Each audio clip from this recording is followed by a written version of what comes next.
You take home $14. Imagine a job that works you until you physically collapse and that does not pay for your health and recovery. Imagine working 55 hours a week and still needing to pick up another one or two jobs because the first is not paying enough. This is the stark reality of life at Store 344 and the overall experience of workers at minimum wage. I am a rank and file worker. I believe my testimony to be significant for the paradoxical fact that it is not unique. To give voice to the many, I must then speak for myself. I could attest to the daily goings on of my life and labor, as I am the highest authority on myself. The ideology that puts us to work is the ceaseless hunt for profit, behind which we are exploited. Class antagonism in the United States is a deadly but seemingly invisible war that we are faced with every day, and we are forced into it by liberalism's greatest freedom, which is the right for everyone to equally starve, renamed as the right to work. Our capacity to work and not the work itself is what is bought in our wage. Wages are the price of labor power, John Eaton says in his 1956 book, Political Economy. And this value, labor power, is determined by necessities enumerating in food, sleep, housing, education, and needs generated by advanced democratic societies. What we, the workers, are being robbed of is what is called our real wages, which is the power to buy commodities and access to power to recuperate after the workday. When people are worked to the bone and not given space to recover, labor power is diminished and crushed. Amongst capitalists and a media that showers them in adulation, this is known as shrewd business. To us, the workers who make their enormous wealth possible, we know it as a scam. What do the CEOs and the leaders and the capitalists of our society do with the money once it's pilfered from our pockets? In the pursuit of profit, they in the pursuit of further profit, they must develop the productive forces. They must develop new technology. Innovation must occur in order that the same rate of profit expansion occurs in the next year.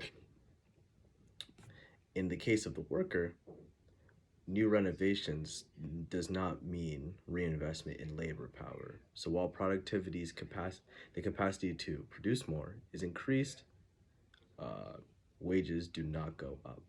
Wages, again, being our expression of access to power and recuperation.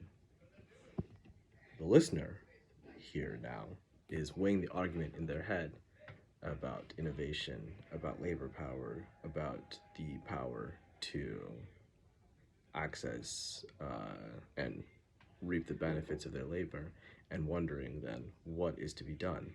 What can be done to level this playing field short of a complete changing of the system? We here at uh, the union is an expression of the working class interest.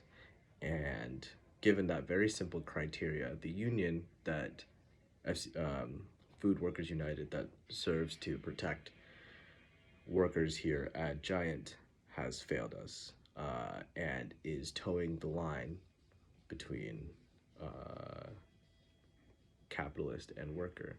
They are expressing the interests of a bloated bureaucratic class and have failed to answer to the needs of working people for the better part of 30 years. Can it be said that the union stands today as a testimony to the struggles of labor's forefathers? Answer a resounding no. Given that there's a staggering 75% turnover rate in retail jobs, and anecdotally on the level of the Store 344, I can tell you that my department is a revolving door of new hires. I can tell you that labor is not being protected and that capital's vested interests are the ones that are being expressed and dealt with through law and so-called protection. There are people who have worked here at the stores who don't even know for 3 years, who do not even know the shop steward. Who then is the union representing? The aforementioned bloated bureaucratic class.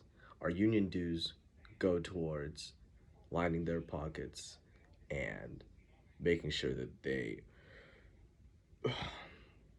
have a capacity to uh, recuperate their profits while we are crushed under further speed up uh, and lower wages. After spending the entirety of one shift on our feet, we are offered the so called gracious gift um, in the union bylines of 15-minute breaks, which are usually interrupted by management. To circle back, profit is at the heart of the myriad methods of control that and discipline that people are subjected to.